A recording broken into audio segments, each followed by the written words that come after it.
بسم اللہ الرحمن الرحیم۔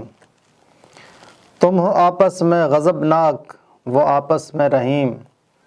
تم خطا کار و خطا بین، وہ خطا پوش و کریم۔ چاہتے سب ہیں کہ ہوں اوج ثریا پہ مقیم۔ پہلے ویسا کوئی پیدا تو کرے قلب سلیم۔ تخت فغفور بھی ان کا تھا سریر کی بھی۔ یوں ہی باتیں ہیں کہ تم میں وہ حمیت ہے بھی۔ سلسلہ کلام کو جاری رکھتے ہوئے موجودہ اور پہلے مسلمانوں کا موازنہ کیا گیا ہے۔ تم آپس میں جھگڑالو بن گئے ہو، وہ ایک دوسرے پر رحم کرتے تھے۔ تم لوگوں کی غلطیاں عام کرتے ہو، وہ چھپاتے تھے۔ نہ تو تمہارے پاس ان جیسا دل ہے اور نہ ہی تم میں وہ کردار ہے۔ تم ہو آپس میں غضبناک، وہ آپس میں رحیم۔ تم خطا کار و خطا بین، وہ خطا پوش و کریم۔ میرے پیارے نبی صلی اللہ علیہ وآلہ وسلم اور ان کے صحابہ کی تو یہ شان تھی کہ محمد اللہ کے رسول ہیں، اور جو لوگ آپ کے ساتھی ہیں کفار پر سخت ہیں اور آپس میں رحم دل ہیں۔ تم انہیں دیکھو گے کہ وہ رکوع و سجود کر رہے ہیں اور اللہ کا فضل اور اس کی خوشنودی تلاش کرتے ہیں۔ ان کی شناخت ان کے چہروں میں سجدے کا نشان ہے۔ ان کا یہی وصف تورات اور انجیل میں بھی بیان کیا گیا ہے، جبکہ تمہارا رویہ تو ان کے برعکس ہے۔ تم خود بھی خطا کار ہو اور دوسروں کی خطاؤں کی جستجو میں لگے رہتے ہو۔ ایک دوسرے پر غضبناک اور غصے میں بھڑکے ہوئے رہتے ہو۔ تمہیں آپس کی پیار محبت سے کوئی سروکار ہی نہیں۔ ہر وقت طیش میں آئے رہتے ہو۔ اپنے بھائیوں پر ناراض ہونا تمہارا شیوا بن چکا ہے۔ اپنی خطا کاریاں اور قصور چھپانے کے لیے تم نے دوسروں کی اچھائی کو نظر انداز کرنا اور ان کی برائیوں پر نظر رکھنا اپنا معمول بنا لیا ہے۔ ہم نے عیب جوئی سے روکا تھا اور تم خطا پوشی سے رک گئے ہو۔ کسی کے عیبوں کو ڈھانپنے والا عمل تمہارے تصور میں آ ہی نہیں سکتا۔ وہ لوگ کریم، سخی اور فیاض تھے، دوسروں کے لیے آسانیاں پیدا کرتے تھے۔ تم سنگ دل، کنجوس اور ظالم ہو۔ دوسروں کے راستے میں روڑے اٹکانے سے تمہیں خوشی ملتی ہے۔ چاہتے سب ہیں کہ ہوں اوج ثریا پہ مقیم۔ پہلے ویسا کوئی پیدا تو کرے قلب سلیم۔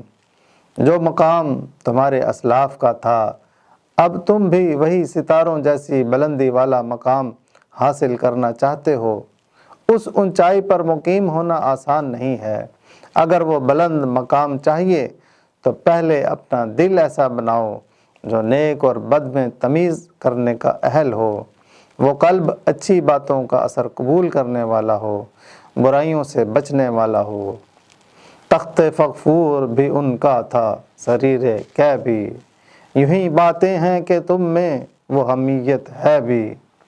میرے ان بندوں نے میری باتیں مانی تھیں تو میں نے انہیں تخت فغفور، جو چین کے قدیم بادشاہوں کا تخت ہوتا تھا، دے دیا تھا، اور سریر کی خسرو یعنی ایران کے عظیم الشان بادشاہ ذوالقرنین کا تخت شاہی بھی عطا کر دیا تھا۔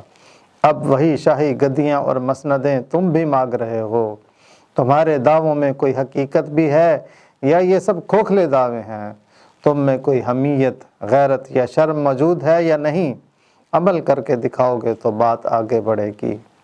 خودکشی شیوا تمہارا، وہ غیور و خوددار۔ تم اخوت سے گریزاں، وہ اخوت پہ نثار۔ تم ہو گفتار سراپا، وہ سراپا کردار۔ تم ترستے ہو کلی کو، وہ گلستاں بکنار۔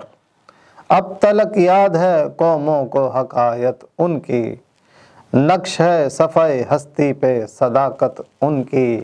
اسی سلسلہ کلام کو جاری رکھتے ہوئے اسلاف سے موجودہ مسلمانوں کا موازنہ کیا جا رہا ہے۔ خودکشی شیوا تمہارا، وہ غیور و خوددار۔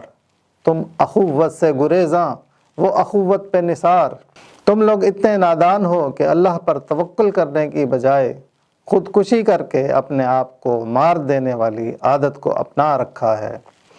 یہ شیوا کیا بہادروں کا ہوتا ہے یا بزدلوں کا؟ جبکہ تمہارے بڑے بہت غیور اور غیرت مند لوگ تھے۔ وہ اپنی عزت کا پاس اور لحاظ رکھنے والے انسان تھے۔ خودداری اور غیرت مندی ان کا چلن تھی۔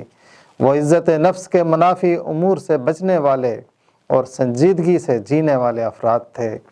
تم آپس میں بھائی بنانے کا عہد کر کے اس وعدے کو توڑنے والے ہو، جبکہ آپس میں بھائی چارے کا قول و قرار کر کے ایک مرتبہ بھائی بنا لینا اور ساری زندگی اس اخوت کے رشتے کو نبھانا تمہارے اسلاف کا دستور تھا۔ ایک بار بھائی بھائی کے تعلق سے منسلک ہو کر وہ اس رشتے پر اپنی جان نچھاور کرنا اپنے لیے باعث فخر محسوس کرتے تھے اور اپنے بھائی کے لیے اپنا مال قربان کرنا اپنا فرض سمجھتے تھے۔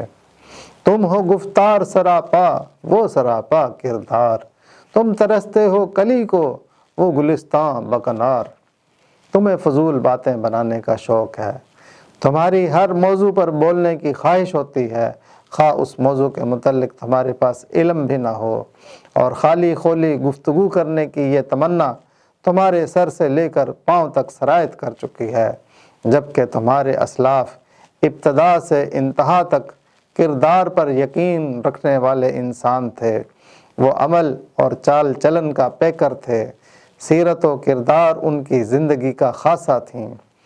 تم اپنے کرتوتوں کی وجہ سے اپنے پورے معاشرے سے ایک کلی جیسے پاک و صاف کردار والے انسان کی موجودگی کو ترستے رہتے ہو، اور دعائیں کر کر کے بھی ایسے نیک اور پارسا انسان کی دید سے محروم رہتے ہو، اور پھولوں جیسے پاک صاف کردار والا ایک شخص بھی اپنے پورے معاشرے سے ڈھونڈ نکالنا تمہارے بس میں نہیں ہے، جبکہ تمہارے آبا وہ تھے کہ جن کا پورے کا پورا معاشرہ چمن کی طرح پھولوں سے بھرا ہوا تھا۔ وہ ایسے گلستان تھے کہ جن میں ہمیشہ رنگ و خوشبو کی بہار رہتی تھی۔ ان کا کردار کلیوں کی طرح تر و تازہ اور ہر طرح کی آلودگی سے پاک تھا۔ ان کے دامن کردار پر کوئی دھبا نہیں ہوتا تھا۔ جب تک تم اپنے کردار کی تعمیر نہیں کرتے، تب تک ان جیسے مقام کی تمنا بھی نہ کرو۔ اب تلک یاد ہے قوموں کو حقائق ان کی، نقش ہے صفحہ ہستی پہ صداقت ان کی۔ پیغمبر اسلام صلی اللہ علیہ وآلہ وسلم غیر مسلموں کی نظر میں بھی اعلیٰ و قدر و منزلت رکھتے ہیں۔ مغربی مصنف ڈاکٹر مائیکل ہارٹ نے اپنی مشہور زمانہ کتاب دی 100 میں دنیا کی ان 100 عظیم الشان شخصیات کا ذکر کیا ہے جنہوں نے دنیا کی تشکیل میں بڑا کردار ادا کیا، اور ان کے مقام کے لحاظ سے انہیں ترتیب دیا ہے۔ اس نے حضور صلی اللہ علیہ وآلہ وسلم کو سب سے پہلے نمبر پر رکھا ہے۔ مصنف ایک عیسائی ہو کر بھی اپنے دلائل سے یہ ثابت کرتا ہے کہ حضرت محمد صلی اللہ علیہ وآلہ وسلم پوری نسل انسانی میں سید البشر کے رتبے پر فائز ہیں۔ اس کی وجہ یہ ہے کہ آپ ہی وہ واحد شخص ہیں جو انسانی زندگی کے انفرادی اور اجتماعی گوشوں میں مکمل انقلاب لانے میں کامیاب ہوئے ہیں۔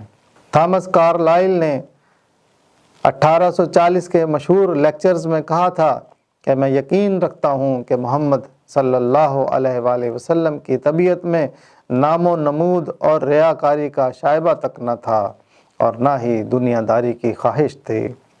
فرانس کے شہنشاہ نپولین بوناپارٹ کا کہنا تھا کہ محمد صلی اللہ علیہ وآلہ وسلم ہی دراصل سردار اعظم ہیں۔